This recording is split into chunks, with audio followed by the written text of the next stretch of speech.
цаанаас арагчтай апгрейдийн биологийн багш Дэлгэр байна. Бид өнөөдрийнхөө хичээлээр экологийн толгомцсон асуудлууд хэмээх сэдвийг үзнэ.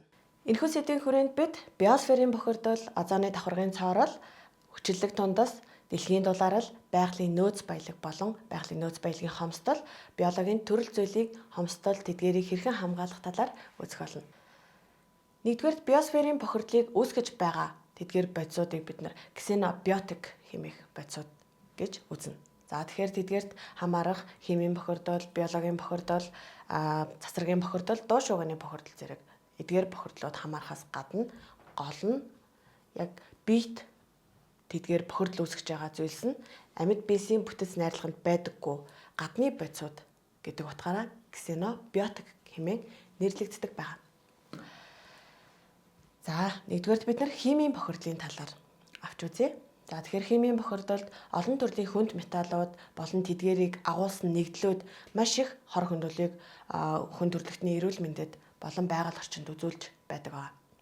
За үүнд жишээ нь мөнгөн ус байна. Мөнгөн усны хувьд үйлдвэрлэл технологи, за уул уурхайн ашигт малтмал олборлох эдгээр үйл ажиллагаанд голчлон ашиглагддаг. За тэгээд тухайн үйл ажиллагаагаа баг зэрэг хяналтгүйгээр явуулснаас болоод мөнгөн ус нь орчин тойронд тархах ийм нөхцөл бүрддэг. Ялангуяа алт олборлох, алтны хөдрийг цэвэршүүлэх үйл ажиллагаанд мөнгөн усыг ихээр ашигладаг бөгөөд мөнгөн ус нь хүний амьсгал, арьсаар, хоол боловсруулах замаар гэх мэт олон янзын замаар хүний бие махбодод орсноороо хүний мэдрэлийн эрхтэн тогтолцоог өвчлүүлэх, удамшлын санд нөлөөлөх, хараа сонсголыг эрхтнүүдийг нь гэмтээх гэх мэт олон янзын өвчлөлийг бий болгодог. Мөнгөн усны хорлоготой хамааралтайгаар олон төрлийн ургийн гажигууд үүсдэг. Хоёр дахь химийн бохирдлыг үүсгэдэг хүнд элемент бол хар тоглого байна. Хар тоглогын хувьд олон янзын өвчлөлийг хүний биед арьсаар болон хоол боловсруулах замаар мөн амьсгалаар нэвтэрснээрээ бий болгодог. Гол их үүсвэр гэвэл дотоод шатлалтын хөдөлгүүр бүхий машин, техник, төхөөрөмжүүдээс ялгардаг бөгөөд тэдгээр нь мэдрэлийн эрхтэн тогтолцоог өвчлүүлэх, за дотор эрхтнүүдийг өвчлүүлэн гэмтээх зэрэг олон янзын сөрөг нөлөөллийг бий болгодог. За жишээ нь жолооч нарын хувьд болохоор хар тоглохын бохирдолд нэлээд их өртөх, за үүнээсээ болоод арьсан дээр нь олон янзын тууралт гарах гэх мэт ийм шинж тэмдэг. За кадмигийн хувьд олон төрлийн хог хаягдлыг нам температурт дутуу шатаах, за түнчлэн боловсруулаагүй нүрсийг нам температурт дутуу шатаах зэрэг ийм үйл ажиллагаанаас ялгарч байгаль орчинд тархдаг. Түүний хувьд олон төрлийн дотор эрхтнүүдийг өвчлүүлэх, гэмтээх, амьсгалын замын эрхтнүүдийг өвчлүүлэх зэрэг сөрөг нөлөөг үзүүлдэг байгаа. Хорон болон түүний нэгдлүүдийн хувьд арьс ширний үйлдвэрт тухайн арьс ширийг эдээлүүлэх бодис болгон ашигладаг. Арьс шир боловсруулах үйлдвэр байгаа. Тийм хүмүүсийн хувьд болохоор хромын хордлогод өртөх нь нийтлэг байдаг бөгөөд хром нь хорт хавдрыг үүсгэдэг аюултай бодис байгаа. Хоёр дахь биосферийн бохирдлыг үүсгэгч бол биологийн бохирдлууд. За үүнд өвчин үүсгэгчдийг хамааруулж үзэж болно. За бактери, вирус, хөгц, мөөгөнцөр зэрэг олон янзын өвчин үүсгэгчд нь тухайн нэг бүс нутагт тархснараа тухайн бүсийг биологийн бохирдолд өртсөн байна хэмээн үзээд ариутгал цэвэрлэгээ хийдэг, эсвэл хөл хоройг тогтоох арга хэмжээнүүдийг авдаг.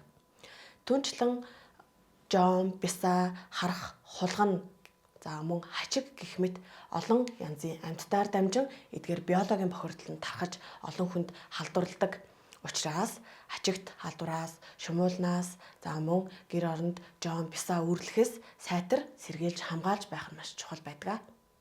Цацрагийн бохирдолд бид X-ray буюу рентген туяа, за ультравиолет буюу хэд ягаан туяа нарнаас ирдэг тийм ээ.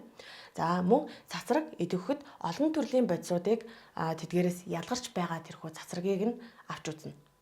За тэгэхээр жишээ нь X-ray буюу рентген туяаны хувьд жирэмсэн хүнийг рентген туяагаар үнэхээр зайлшгүй нөхцөл гараагүй тохиолдолд харахыг хоригддог.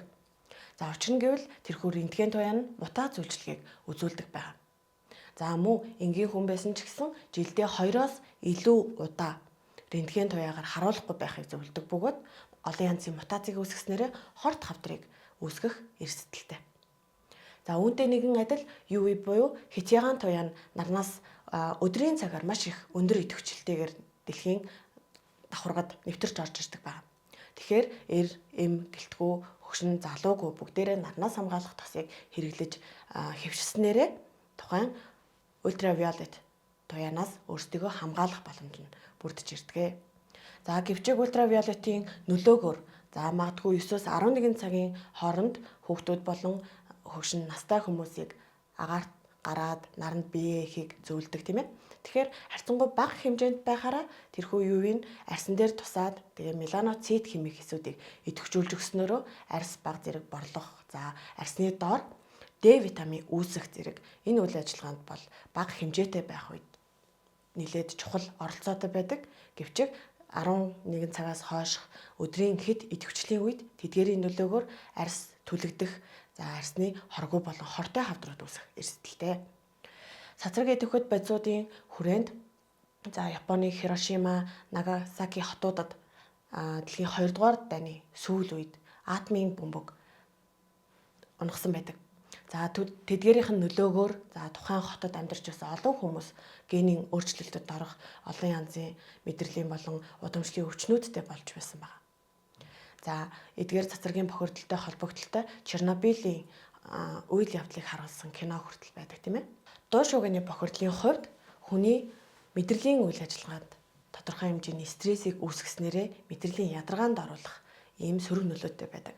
Тийм ч учраас чихээ амраах, байнга чихвчтэй хөгжим сонсдог бол түүнээс сэргийлэх, чихвчнээс айлуулах татгалзах хэрэгтэй. Хүний чихэнд 90 децибелээс дээш долгионы давтамж бүхий дуу чимээ хортой нөлөөдлийг үзүүлдэг байна. Тэгэхээр чанга хөгжим, машины дуут дохио гэхэд 110 децибел өндөр дууны долгионыг үүсгэж байх жишээтэй.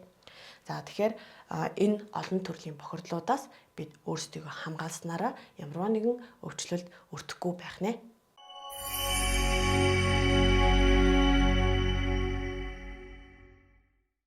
Усны бохирдол.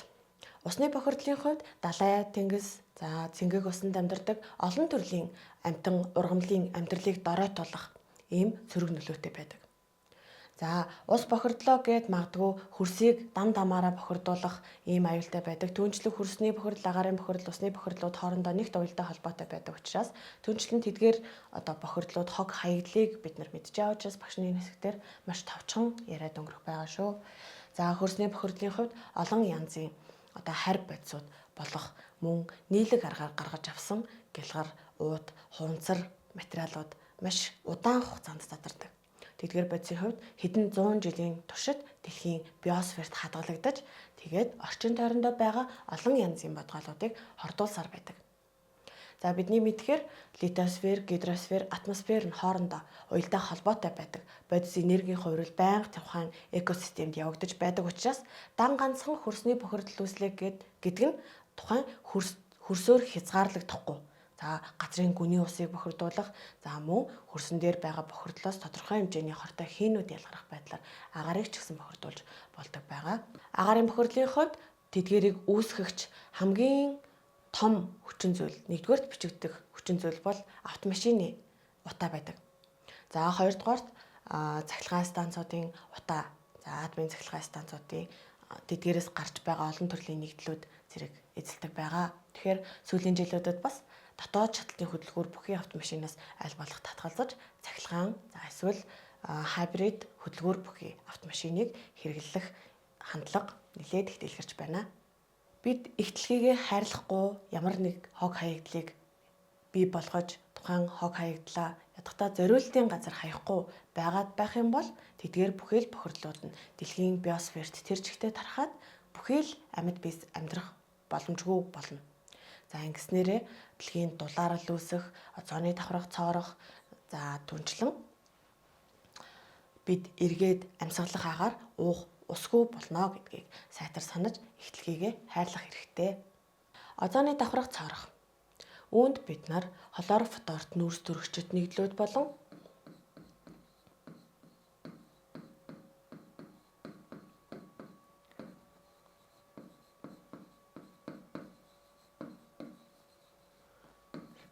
фреоны нөлөөг үгүйсгэж болохгүй. За эрт үед хүмүүсийн ашиглаж байсан дийлэнх хөргөх төхөөрөмжүүд буюу хөргөгчүүд нь фреоны тусламжтайгаар ажиллаж дотор байгаа бүтээгдэхүүнүүдийг муудахгүй хадгалдаг байсан. За сүүлийн жилүүдэд энэхүү фреон түүнчлэн аэрозол буюу олон төрлийн агаар цэвэршүүлэгч нэртэй олон янзын үнэр агуулсан тэдгээр бүтээгдэхүүнүүд нь озоны давхаргыг цоолдог юм байна гэдгийг мэдсэн олон ард түмэн тэдгээр зүйлсийн хэрэглэнээс татгалзаж байгаа. Ийхүү озоны давхарга цоорно гэдэг нь нарнаас хитягаан туяа гэх мэт олон төрлийн хортой долгионуудыг дэлхий рүү шууд орж ирэх боломж нь нэгдэж ирнэ гэсэн үг. Тэгэхээр озоны давхарга нь биднийг хортой тэрхүү цацрагаас хамгаалж өгдөг маш чухал дэлхийн бүрхөвч байх нэ. За озоны давхаргын цоорлоос үүдэн олон амьтан ургамлын амьдралд доройтож, жишээ нь ургамлын хувьд нарнаас ирэх гэрлийг хүлээж авах чадвар нь доройтоход хатаж өгөх ийм аюулд хүрдэг байгаа. Хүчлийн бороо. Үүнд үйлдвэрийн яндангаас гарч байгаа, түнчлэн олон янзын үйлдвэрлэл цахилгаан станцуудын яндангаас гарч байгаа азотууд хөхөрлөг олон төрлийн хийнүүд нь устай хамт конденсацад ороод гар мандал руу дэгдээд үүл болж хоримтлагдаад эргээд тухайн хурд тунц нь хүчлэлэг болоод дэлхий дээр буух энэхүү үзэгдлийг бид нэр хүчлийн бороо хэмээн нэрлэдэг байгаа. Хүчлийн борооны нөлөөгөөр олон ургамлууд болон олон амьтад тэр байтугай хүмүүсийн амьсгалын эрхтэн тогтолцоонд олон янзын хүчлүүд үүсэж болдог. Бүх амьд биесэд сөргөөр нөлөөлөх хандлагатай.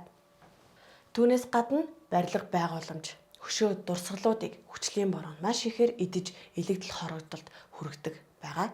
Ийм учраас аль болох байгалийн зүйлсийг ашиглаж, магадгүй дандаа альва нэг зүйлийг шатааж энерги гаргаж эрчим хүчээ гаргаж авах биш, байгалийн үл шахагдах нөөц баялагуудыг ашиглах. Жишээ нь нарны цахилгаан станц, мөн салхин цахилгаан станц гэх мэт тэдгээр зүйлсийг ашиглаж эрчим хүч энерги гаргах. Тэрхүү асуудлууд дээр дэлхийн олон улс орнууд өөрсдийн хувь нэмрээ оруулцаар байна. Дэлхийн дулаалын хувьд ургамлын нөмрөг багасж байгаа. Түүнчлэн озоны давхарга цоорсон, олон төрлийн агаарын бохирдлууд бий болж байгаа зэрэг олон шалтгаанаас үүдсэн байдаг. Дэлхийд дулаараад ирэх тусам энэ нь цаашлаад цөлжилтийг үүсгдэг бөгөөд хойд болон өмнөд туйлд амьдардаг олон зүйлийн амьтдын тэрхүү хүйтэн цаг уурд дасаж зөгтсөн амьтдын амьдрах орчныг нь үгүй хийж байгаа ийм үзэгдэл юм аа. Эцэстээ бид нар дэлхийн дулаарлыг зогсоохгүй модоо тайрсаар байх юм бол, ой модоо устгасаар байх юм бол, эсвэл ой модонд ямар нэг байдлаар санамсаргүйгээр гал алдаад ойн төмөр гарсаар байх юм бол тухайн дэлхийн дулаалал нь улам л эрчимтэй явагдаад бид амьдрах орчноо үгүй хийсээр л байх болно. Тэгэхээр их дэлхийгээ хайрлах хэрэгтэй. Байгалийн нөөц баялаг. Үүнийг бид нар дотор нь шавхагддаг нөөц баялаг болон үл шавхагдах нөөц баялаг гэж хоёр хуваадаг. Шавхагддаг нөөц баялагын хувьд хүм төрлөختөн тэдгэрийг хайр найргүй ашигласаар байх юм бол хизээ нэгэн цагт дуусах нөөц баялагуудыг авч үзнэ. Үл шавхагдахт нь салхи, нарны гэрэл гих мэтчлэн сансрын тэдгээр нөөц баялагууд орно. Түүнчлэн далайн усыг татах,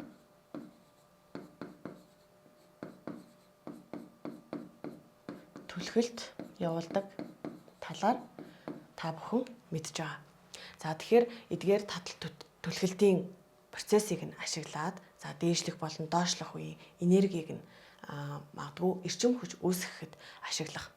Нарны энергийг шууд хүлээж аваад дулаанаа шийдвэрлэх, салхин цахилгаан станцуудыг байгуулах гэх мэтээр олон янзаар энэхүү үл шавхагдах нөөц баялагуудыг ашиглах хэрэгтэй.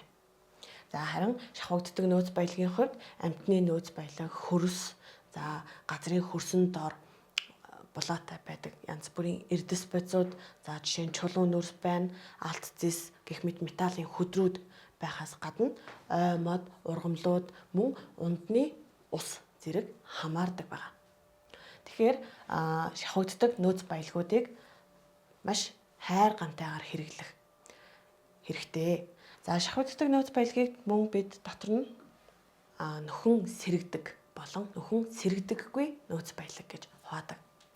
За тэгэхээр тэдгээр дотор эрдэс элементүүд, за хөрс, за газрын гүнээс ухаж авдаг газрын тос болон чулуун нүүрс гэх мэт эдгээр баялагууд нь болохоор нөхөн сэргээгддэггүй буюу үүсгэхийн тулд хэдэн 100 мянган жилийг харин нөхөн сэргдэг нөөц баялагт амьтан болон ургамлууд мөн хөрс ундны ус зэргийг авч үздэг бөгөөд гэвчиг нөхөн сэргэх хэмжин ямар хамаатай юм бэ гэд хайр наргүй ашигласаар ах юм бол биологийн төрөл зүйлийн хомсдол мөн ундны усны хомсдолд өртөх аюултай. Биологийн төрөл зүйлийн хомслыг бид амьтан болон ургамлын аймгийн хүрээнд авч үзнэ. Эдийн хувьд хэрвээ хайрлаад хамгаалаад өсгөөд үржүүлээд байх юм бол нөхөн сэргэх боломж нь хялбархан бүрдэж ирнэ. Ургамлуудын хувьд ч гэсэн үрийг нь хадгалаад тохиромжтой орчин нөхцөлд нь тодорхой бүс нутагт хамгаалтанд аваад өсгөж үржүүлэх юм бол бас нөхөн сэргэх боломжтой. Гэвчиг зарим нөөц баялагтай харьцуулахад тодорхой хэмжээний хугацаа шаарддаг учраас эдгээрт нөөцт нь хайр гамтай хандах хэрэгтэй байдаг. Тэгэхээр амьтан ургамлын нөөцийг монголчууд эрт дээр үеэсээ тусгай хамгаалалттай газар нутгуудыг байгуулах замаар хамгаалж ирсэн байдаг. Жишээ нь хустай байгалийн зохицолбор газар байна. Үүний хувьд олон төрлийн амьтдыг тухайн бүс нутгийг нь хамгаалтанд авснараа тэрхүү нутагт дэвсгэрт амьдарч байгаа амьтдыг хамгаалах арга хэмжээ болдгоо. Түүнээс гадна монголчууд эвлэлтэн нэгдээд амьтан судлаачид, ургамал судлаачид, байгаль хамгаалагчид тэдгээр бүхий л амьтан ургамлын нөөцүүдийг хайрлан хамгаалж орчны тааламжгүй хүчин зүйлсийг даван туулахад нь тусалдаг ийм арга хэмжээнүүдийг авдаг. Жишээ нь 3 сарын 3-ны өдрийн хувьд байгалийн амьтан ургамлыг хамгаалах дэлхийн өдөр хэмээн нэрлэгдсэн байдаг бөгөөд энэхүү өдрөөр тэдгээр амьтан ургамлын нөөцийг сэргээх, хамгаалах ажлуудыг илүү өргөдгөх арга хэмжээнүүдийг нэлээдгүй авдаг. Гэвчиг ганцхан энэ өдрүүдэд хамгаалаад бусад өдөрт нь тэдгээр амьтдыг сүтгээд, агнаад, устгаад байж болохгүй тийм ээ. Тэгэхээр эдгээр амьтан ургамлыг биологийн нөөц баялаг, биологийн төрөл зүйлийг хамгаална гэдэг нь хүн бүрийн үүрэг оролцоог шаардсан маш чухал асуудал юм шүү. Өнөөдрийн хичээлд хамтдаа байсан хүүхдүүд та бүхэнд баярлалаа. Дараагийн хичээлээрээ эргээд уулзцаая.